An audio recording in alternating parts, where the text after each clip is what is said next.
If you're a vegetarian thinking of becoming a vegetarian or just need to add more veggies to your diet, then the Fix It and Forget It Vegetarian Cookbook is for you. New York Times bestselling author Phyllis Good joins us with satisfying suggestions for meatless meals. Good morning, Phyllis. Good morning, Kristen. Thank you. Hi, meatless meals are becoming a big trend these days. Why is that? They are. Well, I think more and more we're catching on to the fact that if we eat more vegetables, eat more fruit, we feel better. We're just generally in better health. And we're learning that there is more to vegetables than just beans, peas, carrots, corn, potatoes, that you really can put together a quite interesting diet, and you can be full. It's not only tasty, it's interesting textures, and so I think it's sort of that gradual seeping effect, and more of us know people who are convinced, committed vegetarians. Right, so why is it important to get more vegetables, do you think, in your diet? Well, I think it definitely helps with weight issues, and if we have any health crisis in our country, it's that. Obesity is a problem no matter your age for many of us. And so I think to just gently move from, if you want to move in the direction of more meatless meals, that's really an approach that I'm trying to take. Some of us are convinced vegetarians, and that's what we eat. Others of us would like to be have a little bit less meat in our meals, but we need a little time to move in that direction. Right. And so this cookbook is really to help with that. And I love the fact we have 565 recipes in the book, so you can cook a long time before you need to repeat a dish. And as well, we have 50 menus. And wow. I think maybe that's one of the most difficult things to do. I'm a cook. I like to cook for my family, but I've always been kind of a meat-centered traditional cook. So you sort of think, all right, it's a chicken night.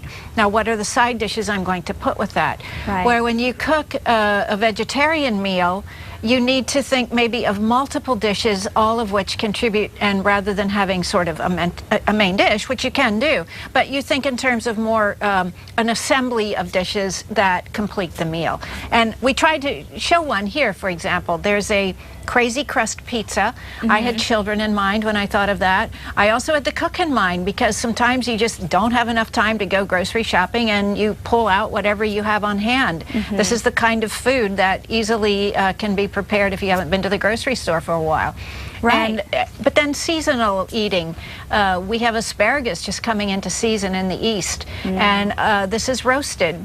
A very simple preparation, very quick preparation, but again, it's such a wonderful method for preparing a vegetable, because that caramelizing of the natural sugars just makes it sing.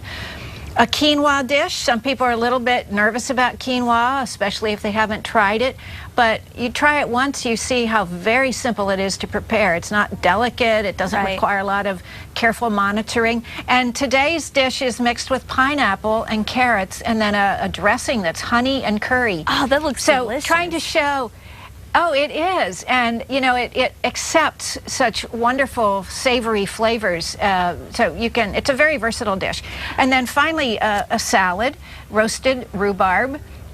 I'm not sure I've ever heard of roasting rhubarb with honey, but it turns out to be just a great sort of a little tang, and yet a very pleasing sweetness. And then we actually made those Parmesan crisps. It's not hard. So together, that makes a meal. People aren't going to leave the table hungry. They've had interesting textures. They've had wonderful flavors. So if you're feeding a spouse, a man, if you've got growing children, you can know that they're going to be satisfied when they leave the table. Well, that all looks really, really good. Really quick, I wanted to ask you, though, whenever we go to veggies, how do we get enough protein? What do you suggest for that? It is a concern, and quinoa is one of the great suppliers of protein, and it's not beans. You know, that's what we often think of, soybeans, soy products, of course, but quinoa is one thing that is very, very good. Of course, eggs, cheese. We have wonderful, there's a Swiss chard scramble in this book that I love, because it's a brunch dish, but it's a supper dish, it's a weekend dish. So you just have to put together the kinds of combinations that give you the nutritional fullness that you're looking for. And again, the recipes really help with this. Right, and that's what but you we have all also that in do your cookbook. desserts. We do.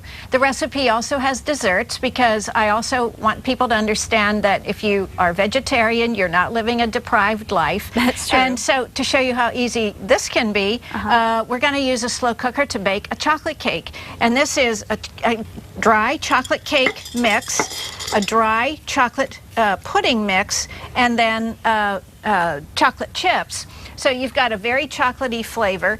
And then into this, and you see I'm doing it all in the slow cooker itself, so I'm not dirtying up a whole lot of bowls, goes eggs, sour cream. Once again, notice that these are ingredients that you probably already have at home. And think of your slow cooker as your year-round appliance friend. It's not something that you have out only in the wintertime, because you can put all of this together, stir it up until it's well blended, and then you have fixed it. The last thing you do is put that lid on before you go out the door. Maybe you want to take your child to a game or the pool. You fixed it, you've forgotten it, you come home and you can serve that kind of dessert, a beautiful cake with some molten lava at the end of the meal. That is so cool. You don't have to use the oven.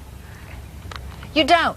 You haven't heated up your kitchen. You've not needed to worry about this cake. It's baking in there for 3 or 4 hours, and you come home to a delightful dessert in addition to a complete meal otherwise. I love it. So much good, tasty meals that you've shown us today, and I know there's a lot more in your book. Where can we go for more information? Anywhere that books are sold. So your local bookstore or bn.com, amazon.com. You can come to our Fix It and Forget It website as well. So very easy to find. Thank you so much, Phyllis. Thank you. All right, that's the Kristen. Fix It and Forget It book. We'll have more information on our website, casa.com. Stay with us. We'll be right back.